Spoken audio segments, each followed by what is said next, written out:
not surprised that the ask is probably one where it tells you all you need to know. Well, that's a lot of dough. So we need to just say goodbye.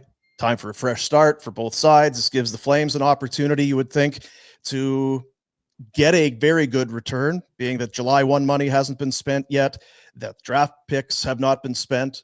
The likelihood seems very high for a Rasmus Andersson trade in the short term. Would you agree? I'd say it's moderately high. I think this isn't like bluster or cover or spin when I tell you that the Flames are absolutely totally fine heading into next season with Rasmus Andersson on their blue line, because teams are going to go nuts on the trade market and free agency this summer. And all the same teams that are in contender mode at the deadline are all going to be hungry for a right shot defenseman who isn't afraid to play physically. And all that will add up to is the Flames potentially having the premier right shot guy available. So his value in March is going to be no different. It may even be better than it is at this exact moment in time. So is there a chance that he gets moved this week? Yeah, there's a real possibility. But if the Flames don't get everything that they're looking for, they're going to sit back and go, that's fine. We can wait until we're the only team standing that has a player of this caliber, and we'll be just fine. Last time they went into the season with significant free agents, I would think it would be silly to suggest it wasn't a big distraction. You had Lindholm, you had Hanifin, you had Zadorov. It wasn't just one. How much stock do you put in keeping that out of the room, that sort of storm cloud potentially of a guy that, he's going to get traded at some point? When's it happening? Yeah, I think Craig Conroy is very sensitive to that because he's lived it already. And two, I think the other thing that you really want to guard against is this team that has Dustin Wolf take maybe even yet another step this upcoming season and drags you into playoff contention again. And you go, man, really don't want to cut the legs out from under my team in trading Rasmus Andersson at the deadline. But if you're going to go through this process, you have to, and if you're not going to pull the trigger this summer, you have to make an omerta with yourself, a blood oath that under any circumstance, no matter what happens, the best situation for the Calgary Flames moving forward is to trade Rasmus Andersson. You can't talk yourself into, maybe he could be the own rental. No. That can't be how it works. Right. So you have to know going in that you're going to be able to rip that Band-Aid off. It feels like the Flames have been there so many times, right?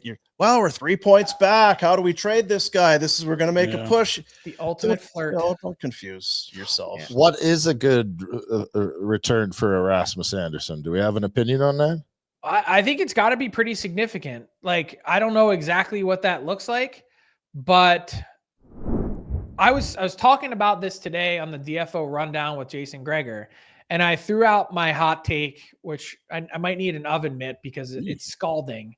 And someone somewhere is going to say, Frank, you are the dumbest person I've ever seen, which they say. I hear that all the time. Yeah, I know. Well, you or Frank? Me. Oh, okay. Yeah.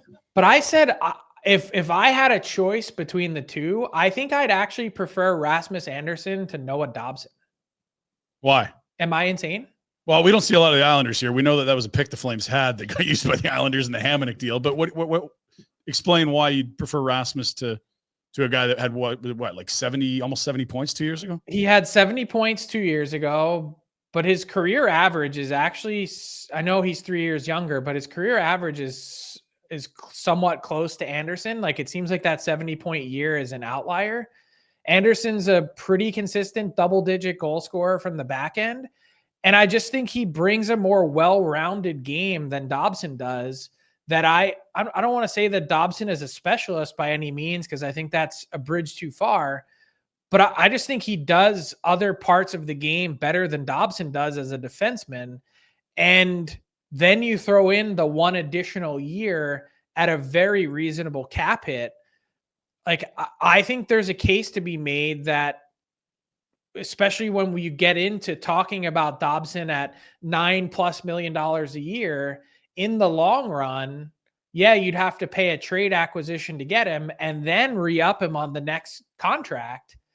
But in the long run, is Dobson a better fit for your team and what you're looking to build than Andersson? I really don't know the answer to that.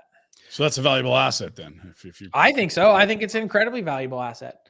Like I agree with you. I don't want to drag it into the season.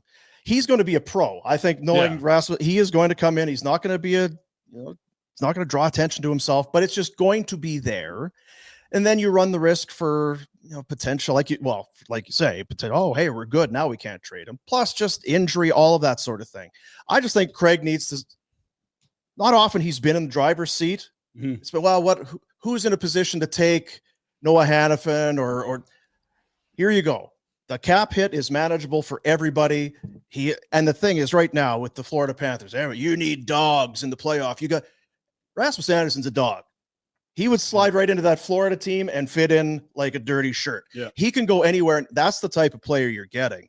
If I'm Conroy, maybe it doesn't have to be done because it's not about this year's draft picks, but I want a deal done before the start of the season. We turn the page, we come to camp with whatever it is we got.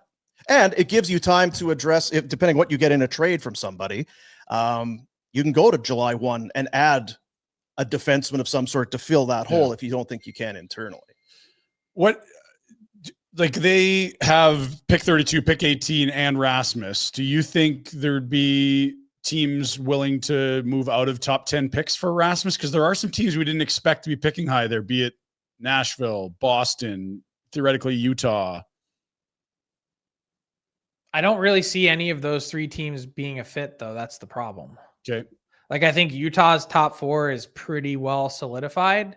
Yeah. I think Boston, same thing.